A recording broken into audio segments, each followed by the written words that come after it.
Olá, amigos do Grupo Espírita Batuira, da TV Batuira Portugal. É sempre uma alegria nós podermos estar trocando informações, reflexionando no trabalho de Jesus e nas leis do nosso Pai de amor. Nós sempre agradecemos a oportunidade de estarmos participando desse belo trabalho que o Grupo Espírita Batuira realiza na divulgação da doutrina espírita e na divulgação do amor.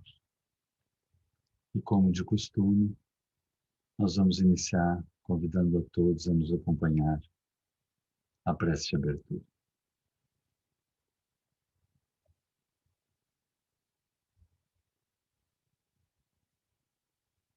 Senhor, nunca temos palavras para te agradecermos as bênçãos da vida, o reiniciar de cada dia, a renovação de propósitos, ideais, que colocas em nossos corações a cada amanhecer, para que lentamente desabrochemos ao Espírito maior que nos convidas a viver, de paz, de harmonia, de lucidez. Permita, Senhor, que possamos nesses minutos que passamos em Teu nome, neste momento, possamos estar ligados a Ti e a esses queridos amigos espirituais que assessoram essas atividades, a fim de que, como sempre, Senhor, seja feita a Tua vontade e não a nossa tão incipiente.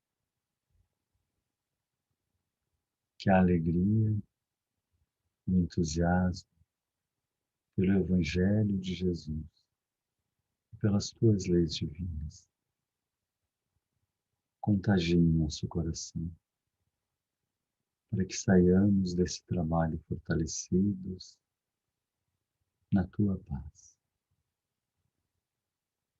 Que Teu amor envolva a todos que estamos ligados, em especial aqueles que ainda não podem Te compreender. Muito obrigado, Senhor, por Teu carinho. Sê conosco sempre. Que assim seja.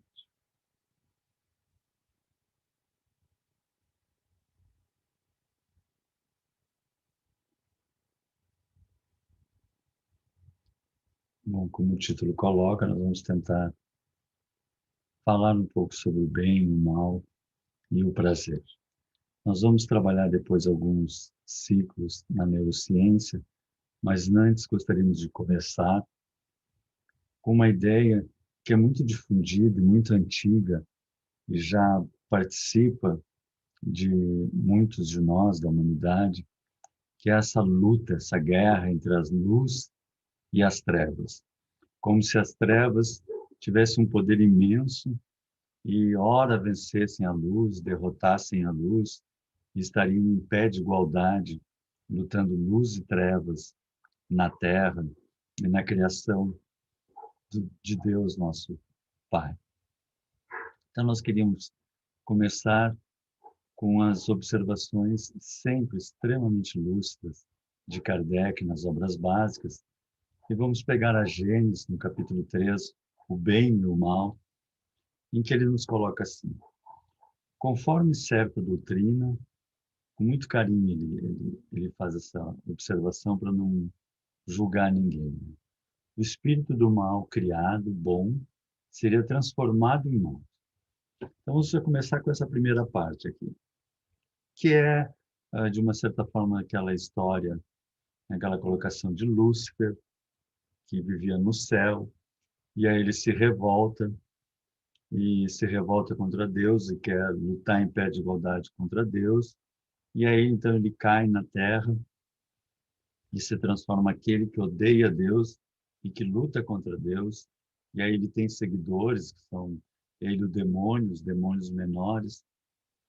Então é uma história simbólica, né? Mas que a gente percebe que não se casa com a ideia da bondade de Deus. Aqui eu vou abrir um parêntese, porque existe também uma outra análise desse processo, e que o próprio Kardec aborda na Gênese, que são os espíritos degradados. O que significa isso?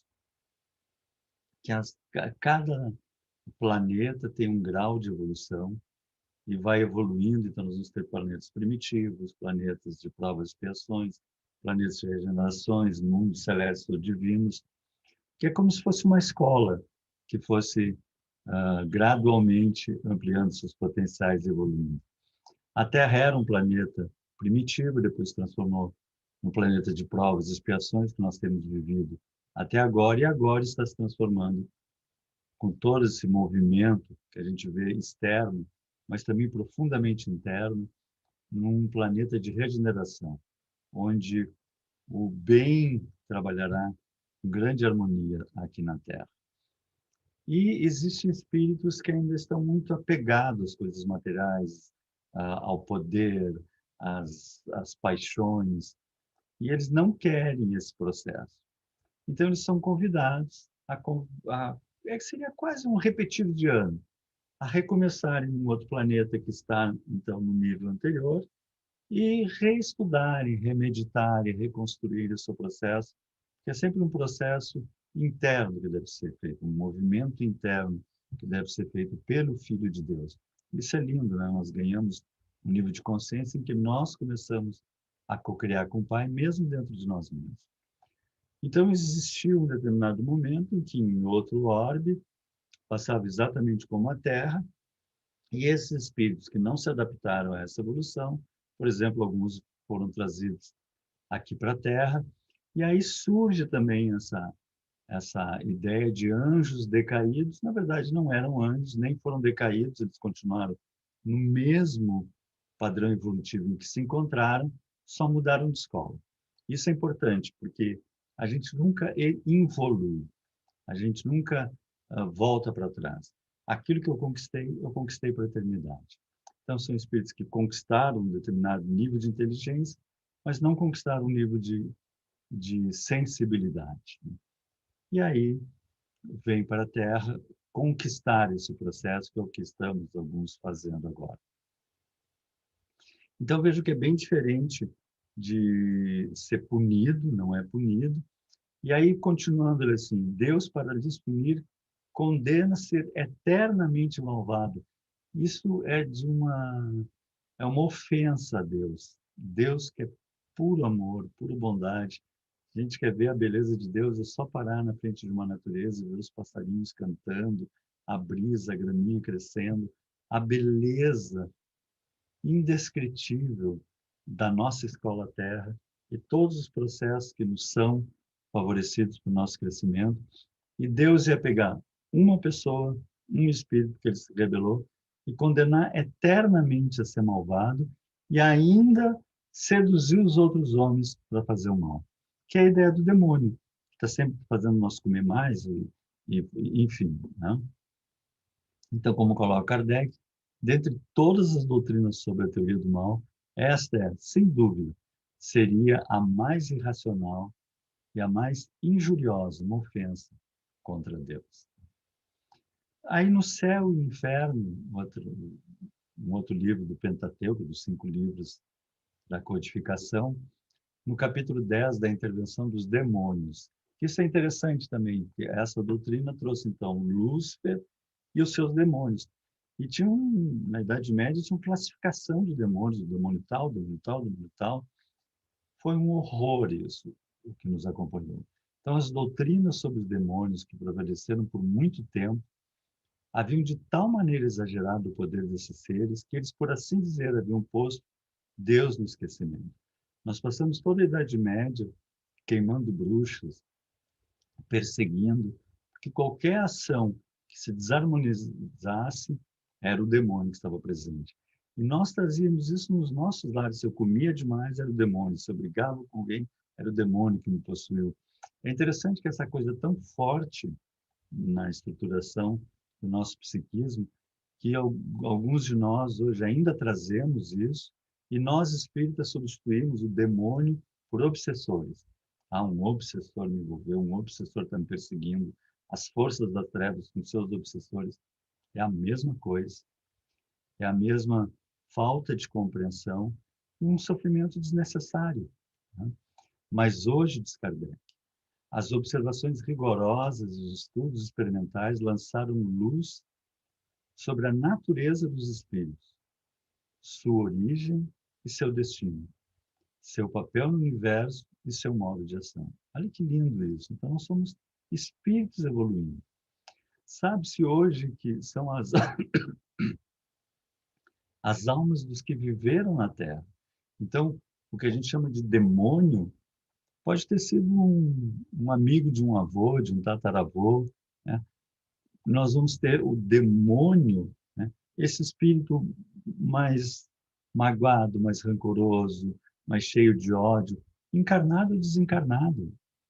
Desculpe até colocar dessa forma, às vezes nós temos verdadeiros demônios, às vezes até na família, às vezes entre os conhecidos, criaturas que plantam o mal, semeiam o mal, estão sempre pessimistas, sempre derrotistas, sempre puxando os outros para baixo, e às vezes até inconscientemente, porque eles estão para baixo.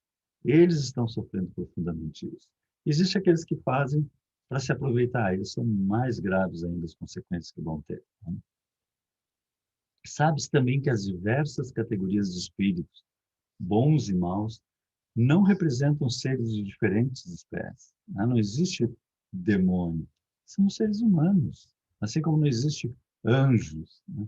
São seres humanos que evoluíram, assinalando apenas os seus diversos graus de evolução. A clareza que Kardec nos trouxe é encantadora sempre. Pertencem à grande família humana, tanto como o selvagem, o bárbaro e o homem civilizado. Então, aquilo que nós chamamos de obsessores, demônios, né? Na verdade, são espíritos que ainda estão evoluindo, que ainda estão mais para o lado do bárbaro, né? Embora tenham conquistado um certo grau de inteligência, e é um certo grau de inteligência, a gente pode dizer assim, que são muito inteligentes. Se fossem muito inteligentes, estavam ligados a Deus.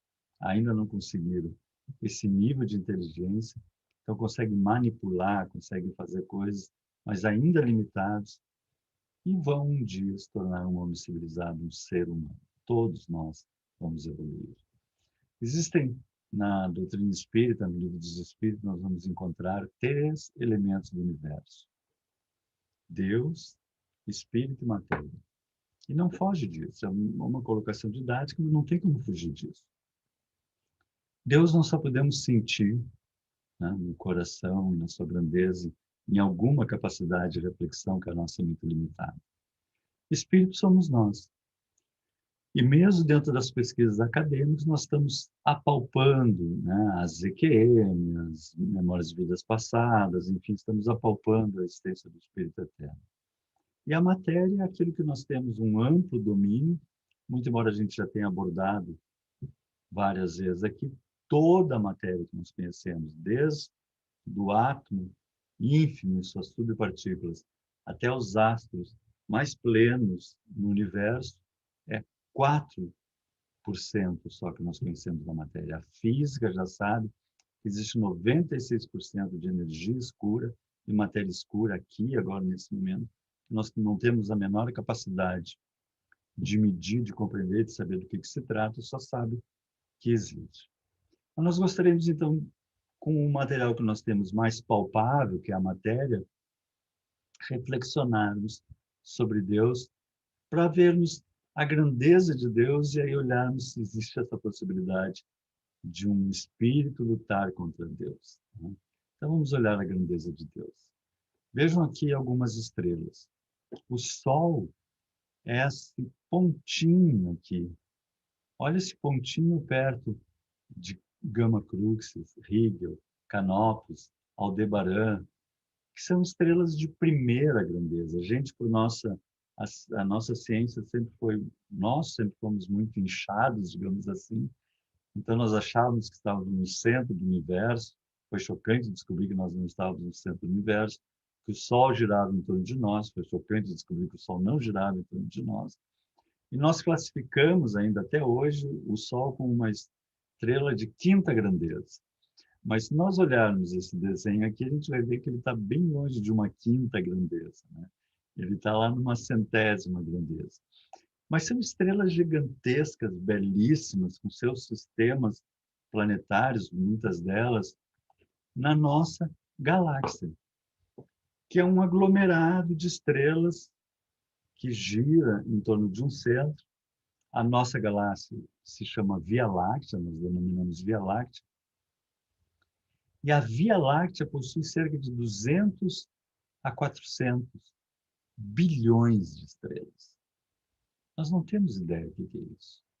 Estrelas daquela magnitude, onde o Sol é uma poeirinha.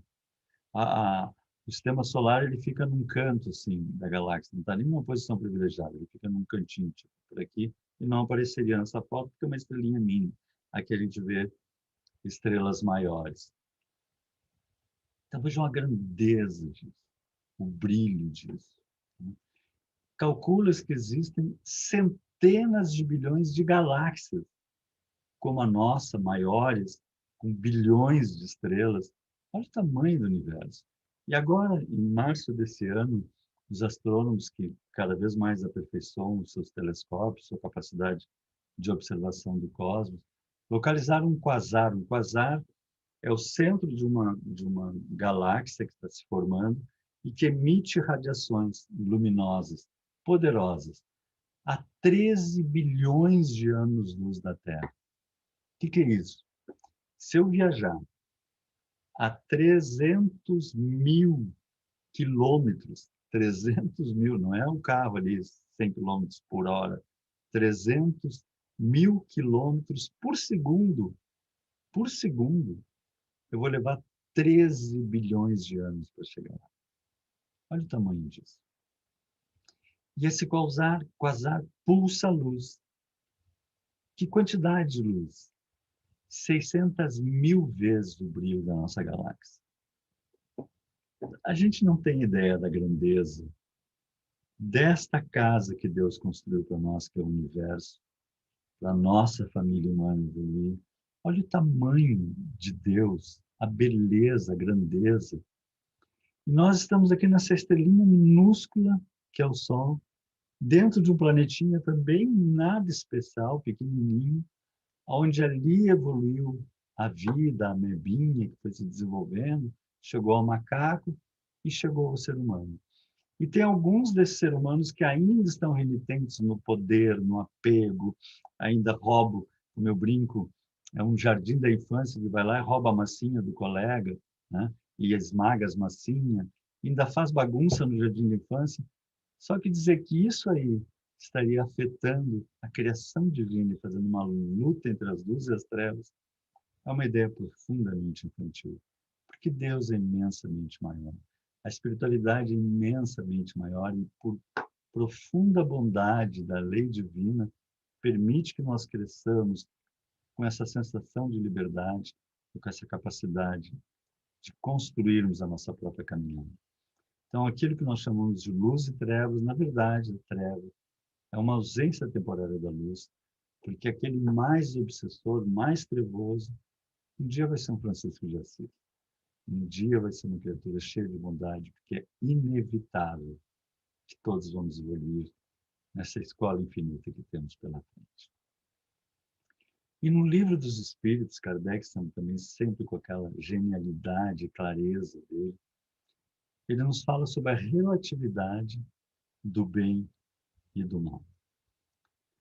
Na questão 630, como se pode distinguir o bem do mal?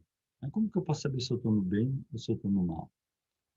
O bem é tudo que está de acordo com a lei de Deus. E o mal é tudo que se afasta dele. Na continuação dessa resposta, eu não quis fica muito cansativo, mas ele coloca: tudo que faz bem a si e aos outros é a lei de Deus. Porque a lei de Deus, na questão 540, qual é? Estamos aqui para quê? Para crescer e fazer crescer. Isso é lindo, né? Esse é o nosso objetivo, é o que deve nos mobilizar a cada amanhecer. Que hoje eu possa crescer e fazer crescer, colaborar. Fazer crescer é cortar grama, é lavar a louça, é dar um sorriso, é dar uma palavra amiga, responder um WhatsApp com carinho. Isso é colaborar na criação. Na 631, o homem tem meios para distinguir por si mesmo o bem e o mal. Nós podemos ver o que é bem e o que é mal? Sim, quando ele crê em Deus e quando quer saber. Mas se tu quiser saber, vai ficar bem claro para ti. Faço ou não faço? Vem a resposta. Deus lhe deu inteligência para distinguir um e o outro. E lá na 621, de Kardec falando sobre essa questão de que a felicidade era seguir as leis de Deus, quem seguisse a lei de Deus ia ser feliz, ele pergunta: mas onde está escrita a lei de Deus? E os Espíritos respondem, eu sempre brinco, é a resposta mais curta e mais profunda do Livro dos Espíritos: na consciência. Então, todos nós sabemos o caminho que devemos trilhar. Então, aquilo que nós chamamos mal é quando nós sabemos que nós devemos fazer e não fazemos. E aí nós nos desarmonizamos com o nosso caminho pessoal, com a nossa compreensão. É aquele que a gente brinca, aquele 30º pastelzinho numa refeição. Diz, ai, como não como? Ai, vou comer. Depois, alguém meteu o olho. Né? 30 pastéis. Né? Então, existe aquela coisa de para de comer. Né? Não fala isso. Né? Não olha dessa maneira. Não pensa assim. Não sente assim. A gente tem sempre bem claro isso. E quando a gente para, né, pede a Deus essa harmonia e ouve, a gente anda na luz. E quem anda na luz não anda em trevas, como dizia Jesus. Na 633, para não ficar muito comprido, eu botei esse trecho. Quando comeis demais, isso vos faz mal. Vejam bem aquela ideia do pastel. Então, isso aí está muito ligado ao também que nós trazemos muito pecado. Né? Isso é pecado, Deus vai te castigar. Então, é pecado comer demais, Deus vai te castigar. Deus não castiga. Deus é profundo amor, profunda bondade. Ele faz leis. Tu tem um tamanho de estômago, uma capacidade do aparelho digestório. Se tu exagerar a tua capacidade do aparelho digestório, vai sofrer. São leis naturais. Tu pular de um edifício, vai sofrer. Dependendo do andar que tu pular, tu pode até morrer. Então, são leis, não tem ninguém te julgando, metendo o dedo, te punindo. Não tem obsessores querendo te derrubar, né? E, tu comeu demais, então agora eu vou te fazer sofrer. Não, tu comeu demais. E há uma vozinha te dizia, para. Né? Mas é natural, nós estamos aprendendo e aí fazemos essas coisas. Pois bem, é Deus que vos dá a medida do que vos falta. Quando ultrapassais, sois punidos. A clareza de Kardec. O mesmo se dá com tudo mais. A lei natural traça para o homem o limite das suas necessidades, em todos os sentidos. Né? Às vezes a minha dor é porque eu quero mais e perco aprendi a contentar-me com o que tenho. E aí estou sempre querendo mais, mais, mais e acabo sofrendo. Epicuro já dizia, quem não se contenta com pouco, nunca vai se contentar com muito. Então, essa percepção de saborear o que a gente tem, ser grato pelo que a gente tem, compreender quais são as minhas necessidades, os meus limites e me harmonizar. E como diz aquela frase poética, devo florescer onde Deus me plantou. Quando eu ultrapasso o limite das minhas necessidades, então eu sou punido pelo sofrimento. Mas não é uma punição, é um aviso lindo de que eu estou saindo do caminho do amor e entrando no caminho da dor. Saindo da minha harmonia. É como uma dor de dente. Não é uma punição. É um aviso de que está sendo destruído o meu dente. Então, a aflição é um aviso de que eu estou destruindo a minha estrutura consciencial, destruindo o meu caminho evolutivo. Olha que lindo esse mecanismo. E o selvagem que cede ao seu instinto, comendo carne humana, é culpado? Né? O que come carne humana é culpado? Olha que lindo. Eu disse que o mal depende da vontade. Pois bem, o homem é tanto mais culpado quanto melhor sabe o que faz. Então, o espírito primitivo que não sabe que está fazendo mal, não é mal. Ainda não é mal, até ele começar a tomar consciência. Quando ele toma consciência, ele percebe, então eu não devo. Aí aquela voz diz, eu não devo. A partir dali, passa a ser mal. Vejam a relatividade e a graduação do processo. E Kardec comenta, as circunstâncias dão ao bem e ao mal uma gravidade relativa, que é a relatividade do bem e do mal. É assim que o homem esclarecido que comete uma simples injustiça é mais culpável aos olhos de Deus que o selvagem que se entrega aos instintos. Porque ele não sabe. Na consciência dele está tudo certo. Mas quando a consciência começa a nos falar, é porque nós já temos a capacidade de mudar a nossa caminhada. Agora nós gostaríamos de falar sobre um mecanismo muito interessante da evolução, que é o fluxo e o refluxo. É muito semelhante a esse processo do mar. Ele retorna, vai, retorna. Se tivessem rochas aqui, ele poderia quebrar rochas nesse pequeno movimento de vai, retorna. E toda a nossa evolução é dentro desse processo. Assim. Avançamos um pouquinho, retornamos, tomamos um fôlego, avançamos um pouquinho. Isso se chama o método das aproximações sucessivas. No cálculo da matemática existe o cálculo que trabalha esse processo, essas, esse cálculo para se chegar à aproximação sucessiva de um resultado, mas existe dentro dos nossos mecanismos psicológicos, dentro da nossa evolução, existe isso. O Skinner, o pai do behaviorismo, da psicologia comportamental, nos coloca assim: a modelagem de comportamento consiste em reforçar as aproximações sucessivas, tendo por fim um comportamento desejado. Então, eu vou avançando a uma conquista que eu quero realizar, ainda não consigo, retorno, avanço mais um pouquinho, não consigo, retorno. Eu vou avançando lentamente esse processo. E aí vem a coisa interessante. Através do reforçamento positivo, instalam-se novas respostas por meio de um processo gradativo de aprendizado, tendo como objetivo um comportamento terminal. Para a gente entender isso, é semelhante ao adestramento de animais. E eu tento ensinar ele a fazer uma coisa, quando ele consegue fazer, eu dou um biscoitinho de carne, ou dependendo do animal, dou um torrão de açúcar. E aquele torrão de açúcar, aquele biscoitinho, estimula ele a tentar fazer de novo. E aí ele tenta e não consegue, tenta até que ele consegue. E aí, no momento que ele consegue, basta dar o comando e ele passa a fazer. Né? E chega a um tal ponto que se torna um hábito, se torna um automatismo. E eu não preciso mais nem do reforçamento positivo, porque aquele ele já interiorizou. Eu só dou um comando, eu tenho um pastor alemão, que é um companheiro, está sempre junto. E aí eu chamo ele, digo, ele fica, ele senta, né? E fica esperando, eu digo, espera. Ele... Então tem os comandos, e ele faz com imensa alegria, né? Porque ele tem todo esse reforçamento positivo do carinho, muito bem, que garotão, né? Esse processo assim. E nós somos animais melhorados. Com a gente funciona o mesmo mecanismo de um reforçamento positivo, vai nos impulsionar a acertar o passo, a caminhar, a ir adiante. Isso ocorreu em todos os mecanismos, né?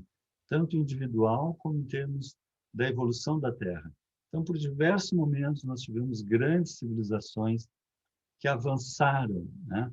Com objetivos de conquistar mais coisas, de conquistar mais poder, de conquistar mais terras, de ter mais fartura, ter mais alimento. Natural esse mecanismo, né? Uma população mais feliz.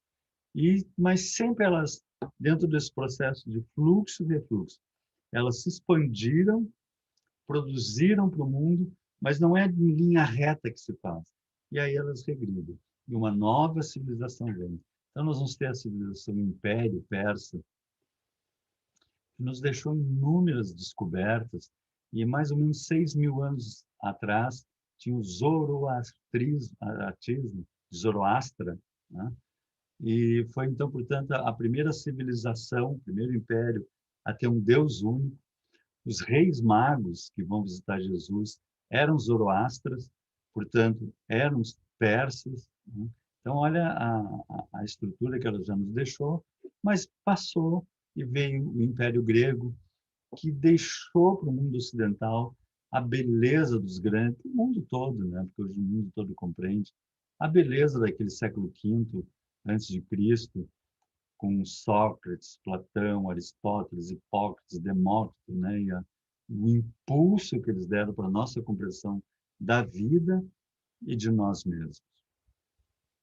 Cessa o Império Grego, vem o Império Romano, com o seu processo, com o Senado, com suas leis, com sua estrutura, belíssimo.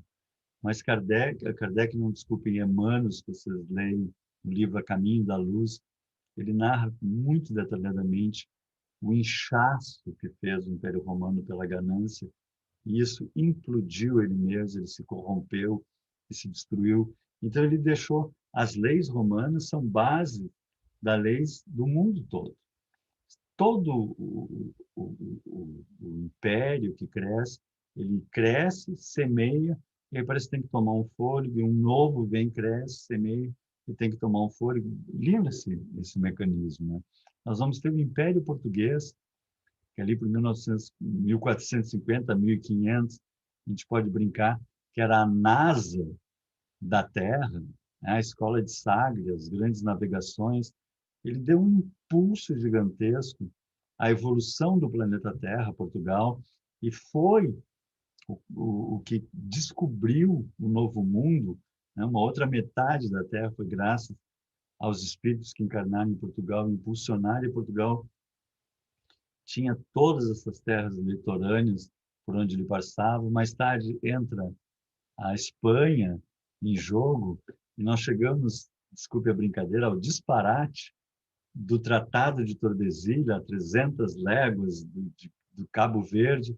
Nós passamos um risco, o que for para lá de Portugal, é da Espanha, o que for para cá é de Portugal.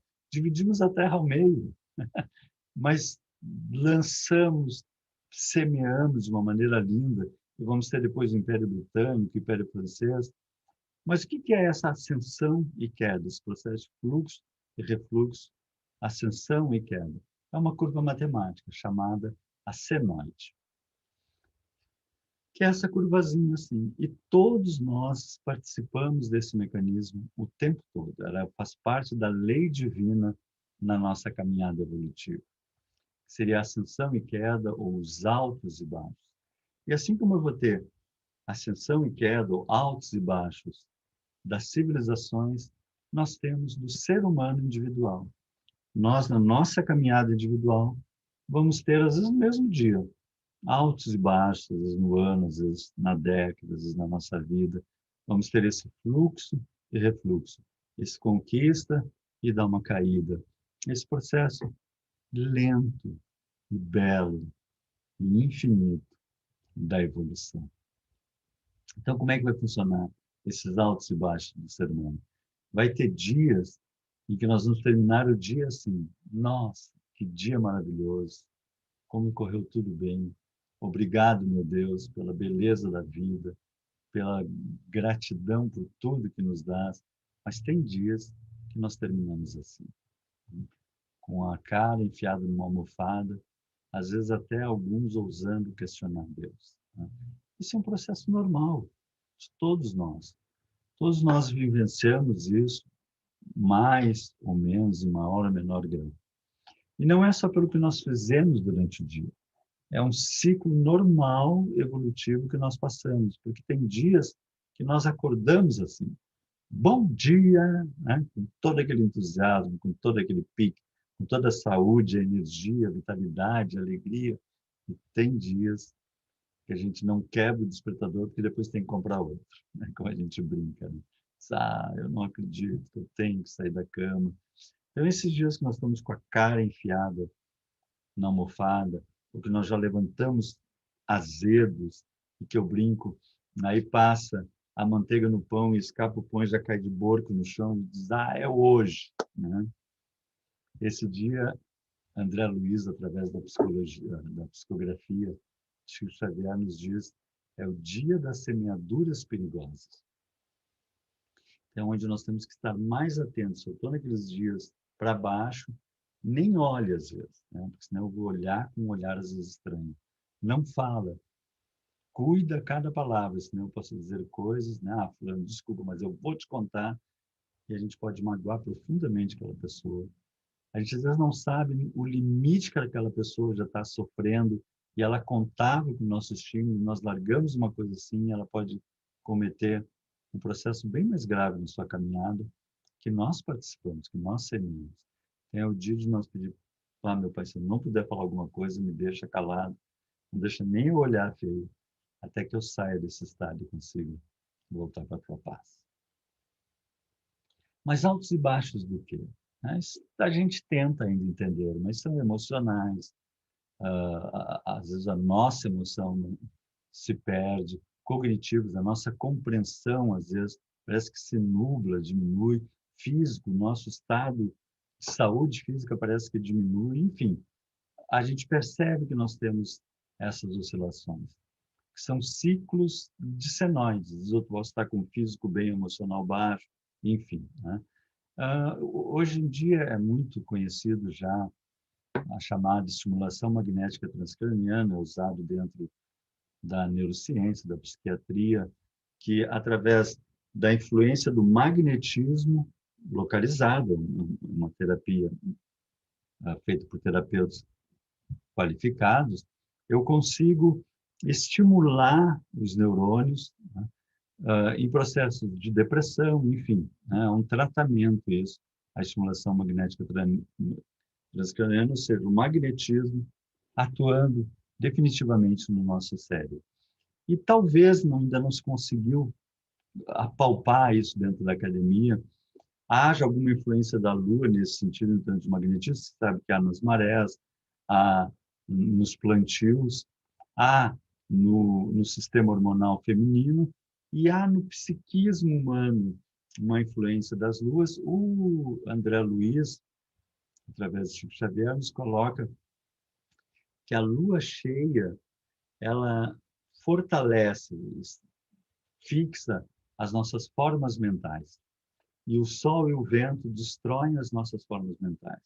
Porque sempre que nós estamos pensando, nós estamos gerando uma força que manipula a matéria e nós criamos formas mentais. E nem sempre as nossas formas mentais são as mais positivas. Então, em períodos de lua cheia, que se eu estou com formas mentais meio desequilibrantes, com mágoas, com raivas, com medos, com tristezas, com ódios, enfim, eu plasmo em torno de mim essas energias, elas são reforçadas pela Lua. Mas são ciclos, passam esses ciclos, né? Assim como passam os meus processos internos, né?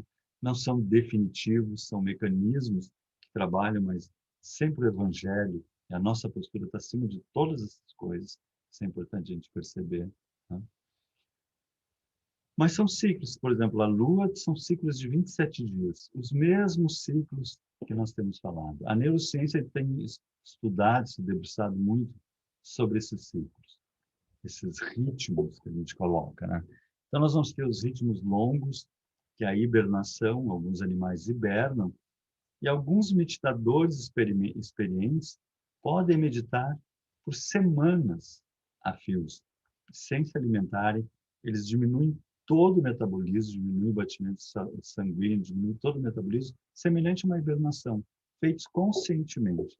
É algo que a ciência já estudou, que o ser humano pode, desculpem colocar, hibernar como um animal, se ele se dedicar a esse estudo, a esse mecanismo em longos ritmos. Então, eu posso hibernar, retornar, né? Ou meditar por horas também, depois de retornar. Depois nós vamos ter ritmos chamados curtos, que é a respiração, inspira, expira. Inspira, expira. Olha que interessante, né? É o mesmo processo, sobe e desce. O sono, durmo, acorda. E ritmos elétricos mais rápidos, né? E, por fim, os ritmos circadianos são ritmos de 24 horas a partir de um relógio biológico. Então, ritmos elétricos, né? Nós vamos ter no nosso cérebro, se nós colocar eletrodos no nosso cérebro, nós vamos ver que ele faz uma curva semelhante a senoide, né? Com uma variação que vai de 40 miliamperes, de 30 miliamperes a 70 miliamperes, tipo uma voltagem que eu tenho ali, fazendo uma variação de 40 miliamperes. Então, eu vou ter meu cérebro sempre trabalhando constantemente nesse mecanismo. Eu vou ter meu coração trabalhando também nesse mecanismo de pulso. Eu vou ter todo o meu sistema nervoso periférico, meus músculos, também trabalhando no sistema desse mecanismo. Veja que interessante isso. Os ritmos de sono e vigília, quem é responsável por esse mecanismo, essa glândulazinha bem no seio do nosso cérebro, que é a pineal, que dá para fazer uma palestra sobre a pineal, porque ela está ligada à mediunidade, diversos outros fatores, mas está ligado a esse mecanismo da luz. Quando entra a luz, através dos meus cones e bastonetes, a pineal sabe que está claro e ela se mantém quieta. Quando o ambiente escurece, que anoitece, a pineal então começa a largar uma substância chamada melatonina. A melatonina entra na corrente sanguínea e provoca um relaxamento, um sedar, e nós dormimos. E nós diariamente temos esse ciclo de cessa a produção de melatonina, inicia a produção de melatonina, eu durmo, cessa quando começa a clarear. Vejam que belo esse mecanismo, né? E o que acontece nesse mecanismo? Lembra como eu falei lá das ondas que vão e vêm? Então, nós vamos um pouquinho, aí tomamos digamos assim, um ar, né? Nos fortalecemos, podemos avançar mais um pouquinho, aí nos fortalecemos. É o mesmo processo que vai ocorrer toda noite.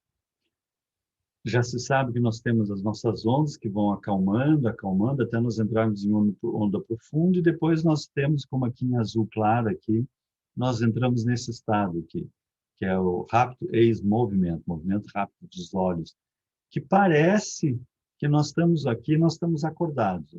Nós vamos dormindo, estamos em sono profundo e o nosso cérebro faz assim. Então, um cientista que estivesse olhando só no aparelho dizia, ele acordou. Chega lá, nós estamos em sono profundo, mas com movimento dos olhos, movimento de contrações musculares.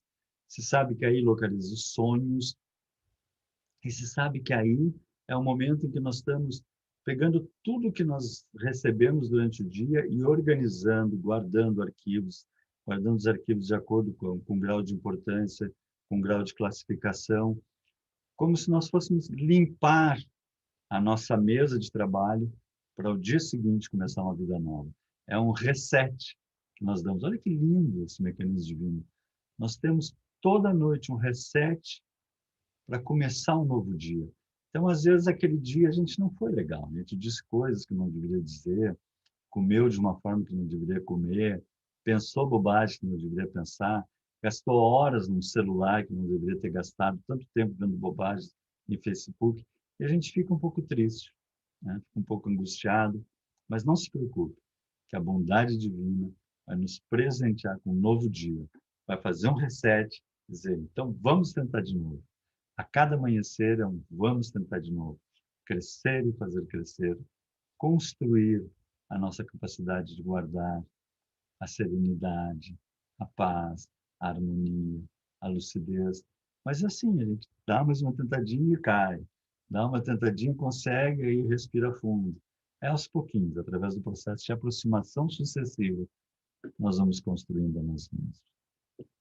E dentro desse mecanismo, nós temos os chamados ritmos circadianos, que tem sido muito estudado na psicologia e na neurociência, que são esses mecanismos que respondem à luz e escuridão. Inicialmente achávamos que era só isso, como lá a melatonina, a luz e escuridão, mas se descobriu que removendo os ciclos claro e escuro, os animais continuam com seus ritmos encefálicos. Ou seja, se descobriu que nós temos um relógio cerebral. São regulados por genes relógios. Eu não saberia pronunciar essa palavra, é alemã, mas é alguma coisa como Zeitgebers, né?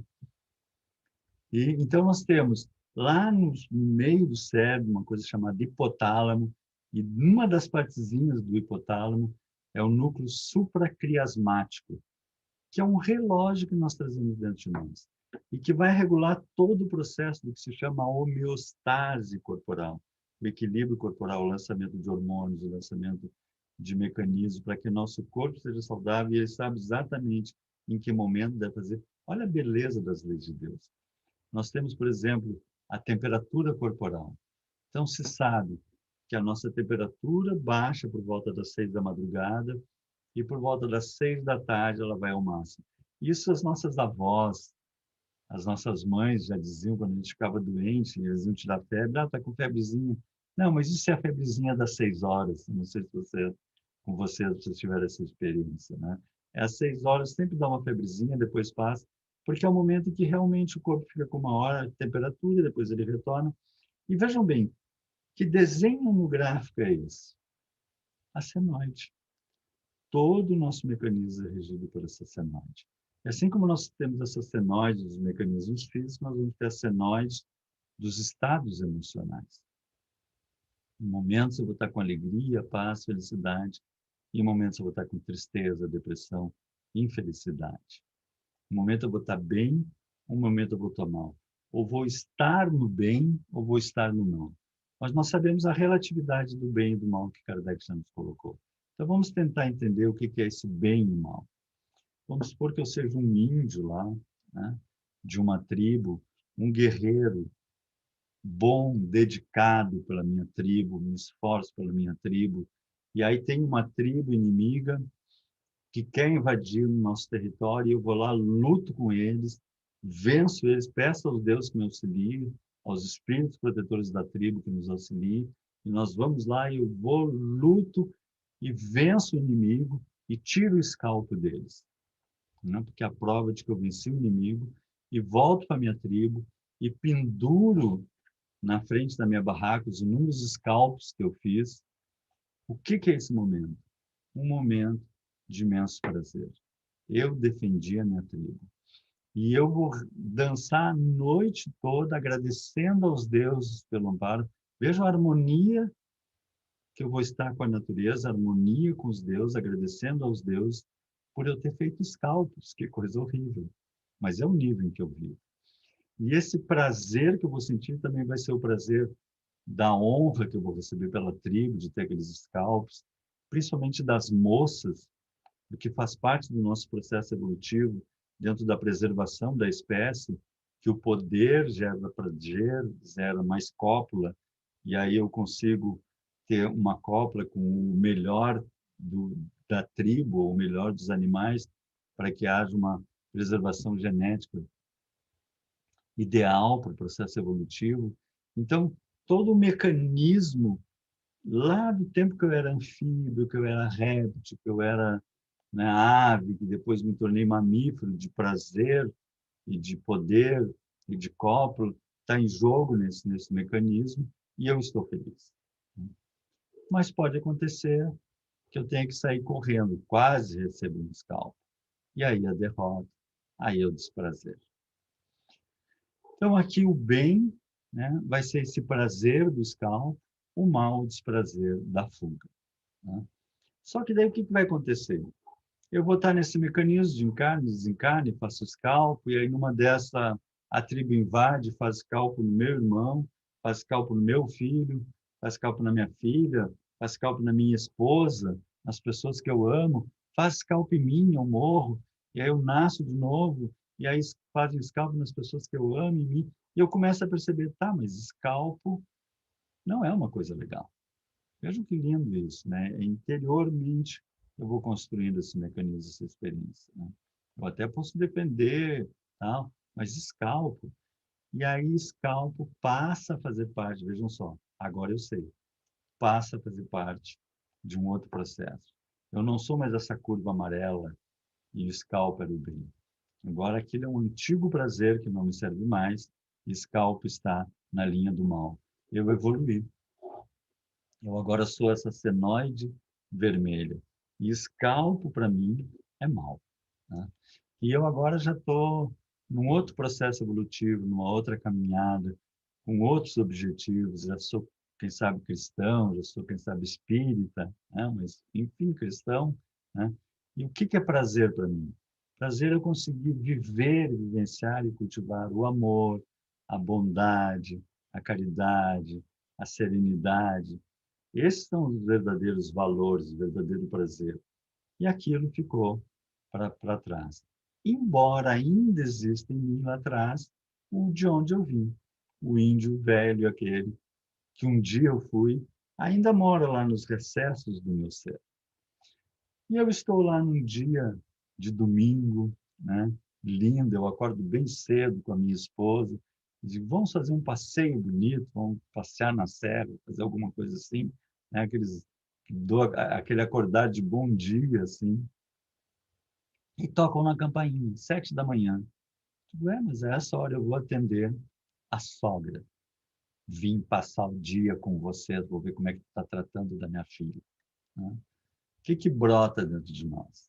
Uma coisa dessa, passar o dia. Né? O lado espírita vai nos falar de compreensão, o lado cristão. Mas o índio dentro de mim, que é o scout. Né? Desculpem estar fazendo essa brincadeira, mas é mais ou menos assim que funciona. Né? É claro que eu não vou querer escalpelar ela, né? Com uma faca, mas eu posso escalpelar com um olhar, posso escalpelar com palavras duras, né? Frias. Né? E aí, quando eu entro nessa faixa do antigo prazer, eu entro para o mal. E aí eu vou sofrer. Eu vou começar a ficar irritável, eu vou ficar perturbado, porque eu deixei o índio velho tomar conta de mim. Veja que interessante esse mecanismo. Então, o mecanismo de bem e mal relativo é aquele que não me serve mais. E esse mecanismo, esse antigo prazer, é o que muitas vezes nos tira a capacidade de seguir adiante com harmonia, porque nós ainda somos puxados até realmente, até que seja pago o último ceitil, como dizia o nosso amorzão Jesus, né? Até que a gente realmente elimine, diz, não, esse antigo prazer não tem mais nada de prazer e eu não quero mais isso. Isso ocorre, por exemplo, quando a gente busca vou ter uma vida com saúde, né? Com peito, com energia e come feito um animal. Bah, como é que eu comi aquele monte de doce, como é que eu comi aquele monte de comida, né? Porque aquele prazer antigo como animal. Né? A gente busca, não, vou fazer a caridade, vou visitar as pessoas que estão enfermas, né? Vou ver aquele amigo que está doente, mas agora eu estou cheio de coisa para fazer e quando vê a gente cai no egoísmo, que ainda é um processo antigo dentro de nós. A gente busca disciplina, não, eu vou ler aquele livro que há horas eu estou querendo ler, eu vou ler, eu vou fazer exercício, eu vou dar aquela caminhada que eu sei que é importante dar aquela caminhada para mim, né? E aí dá aquele cansaço, aquela preguiça, né? Acho que eu vou deixar para amanhã, porque hoje eu não estou me sentindo muito bem. Eu vejo que interessante, a gente está sempre com esse fluxo da conquista sendo efetuado e do índio velho, vamos dizer assim, ainda dentro de nós, né? A monogamia, vou ter aquele casamento legal, harmônico, né? E aí fala a poligamia das velhas tribos, dos velhos processos animais. E aqui uma outra característica que a gente pode olhar é esse mecanismo da como é que surge uma cenose? Ela vai surgir a partir de pontos, né? E se nós olharmos, esses pontos são um círculo, o verde, o amarelo. Então, nós estamos como se andando sempre em círculos. A gente pensa assim, poxa, mas eu vou estar andando em ciclos, né?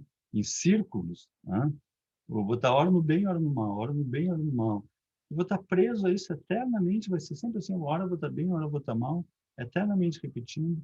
Não, existe a lei do progresso. Né? No amor divino existe a lei do progresso. Lembra como nós vimos lá? O mesmo se dá com tudo mais.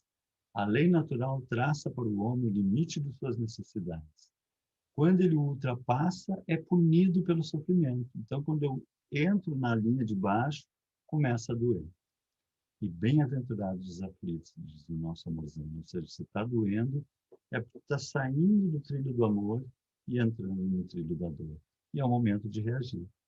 Então, surge a aflição, o sofrimento, eu me incomodo, eu me perturbo, então eu tenho que sair, gerar um impulso para sair disso. E esse é o impulso da vontade, eu tentar sair dessa situação que eu estou, né, com meus familiares, no meu serviço, não está bem, não está tá mal, está doendo, e eu faço esse esforço para lançar minha curva e tirar ela desse plano do mal. E a minha vontade, então, é exercida, e eu começo a ler, eu começo a tomar passe, né? Começo a assistir palestra, começo a cuidar da minha alimentação, e aí eu saio da zona de dor, porque sempre que eu faço esforço, eu saio da zona de dor. Mas daí parece que a minha vontadezinha saiu da zona de dor, começa a diminuir, e quando eu vejo, tá lendo aquele livro, acabei não lendo mais, eu tenho que terminar de ler. Tem ido tomar passe, puxa, acabei não dá, tomar tanta correria, e aí, no fim, a gente acaba caindo para a mesma situação, retornando ao mesmo processo. Então, nós temos que trabalhar justamente isso. A neurociência evolutiva nos fala que a vontade está ligada à recompensa. Isso desde o animal até hoje. Nós somos mobilizados por uma recompensa e nós ativamos a nossa vontade. E essa força de vontade pode ser para a fuga da dor ou para a busca de prazer. E busca de prazer é que não é errado. Né? Os prazeres superiores são maravilhosos, nós temos que buscar Jesus. Né? Mas são os dois mecanismos que nos mobilizam. Né? Então, o que eu preciso? O que está acontecendo aqui, em primeiro lugar? Né? Eu estou impulsionado pela fuga da dor. E aí eu quero sair daquilo, e aí eu começo a ler aquele livro, começo a meditar, começo a rezar, começo a ir na casa espírita, na igreja, seja onde for, eu mobilizo um mecanismo e consigo elevar o meu padrão, sair da zona de dor, mas daí eu já melhorei um pouco, mas ainda faço um esforço, até que eu saio da dor. Quando eu saio da dor, eu estava movido como? Movido à fuga da dor. E aí começa a diminuir toda a minha vontade, fim da vontade, e eu retorno. Então, o que eu preciso? Uma vontade superior. Eu preciso que a minha vontade permaneça mesmo depois que eu tenha saído da dor. Na verdade, eu não preciso nem entrar na dor, já ter essa vontade. Lembra? A modelagem do comportamento consiste em aproximações sucessivas através do reforçamento positivo. Então, se eu tenho saúde, eu tenho a gula, mas aí começa a acontecer uma coisa diferente. Eu tenho aquela possessividade, né? É meu, essas coisas são minhas, o meu filho, é a minha mulher, você como eu quero. E aí a gente começa a compreender assim, não é teu filho, não é tua mulher. A mulher não é tua, ela é um espírito que deve caminhar contigo, ao teu lado, com liberdade. E quando eu começo a largar a possessividade, dar liberdade aos outros, eu começo a ser livre. E eu começo a perceber porque o possessivo é preso na sua própria possessividade. Eu começo a perceber que é bom a liberdade. Eu saio do pessimismo, que não vai dar certo, não vai dar certo, para uma compreensão mais elevada, e quando eu tenho mais compreensão, eu tenho mais alegria.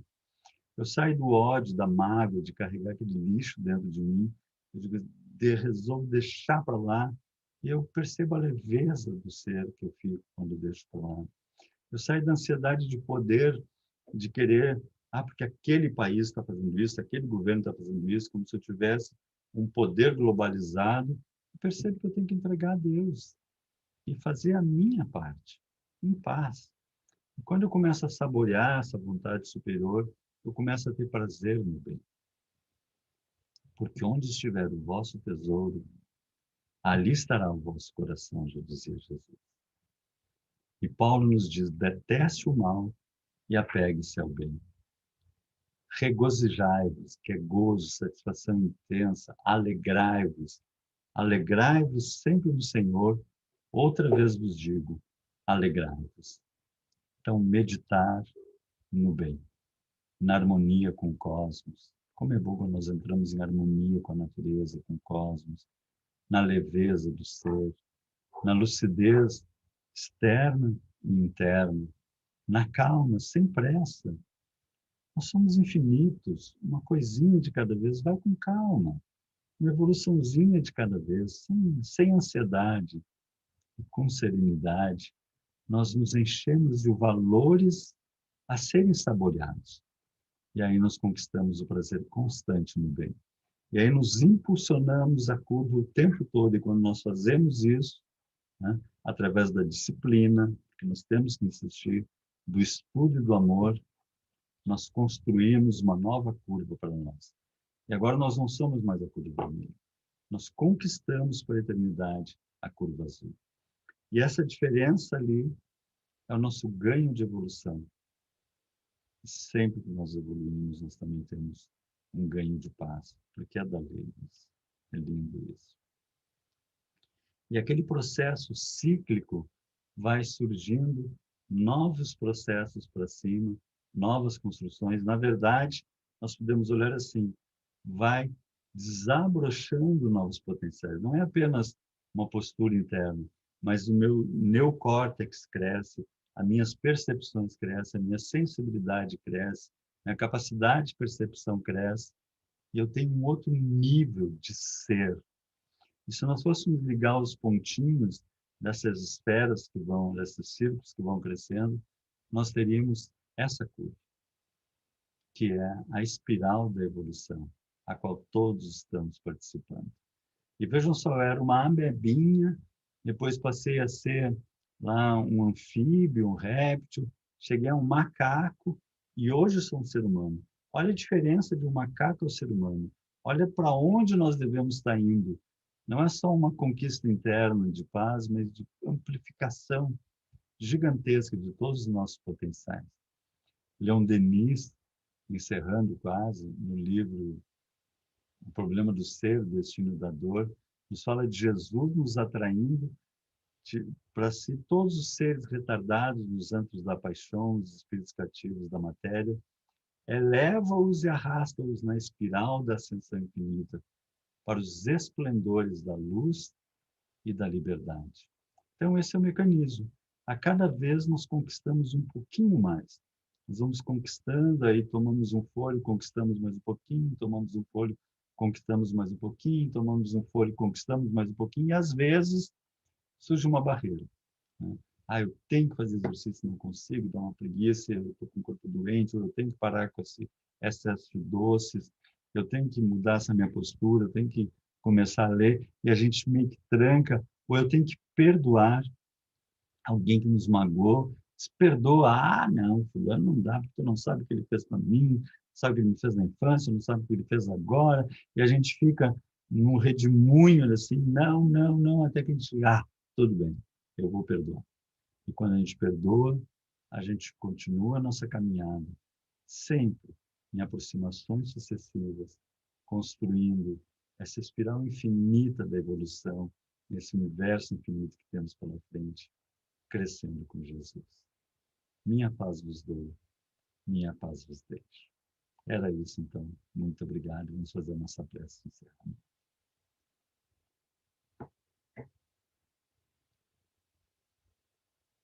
Então, Senhor, muito obrigado por mais esses minutos que passamos contigo. Obrigado por nos dar a oportunidade de construirmos contigo, Senhor, nossa evolução. Como o Pai no Evangelho dizia, Jesus, Senhor, eu creio, ajuda a minha incredulidade.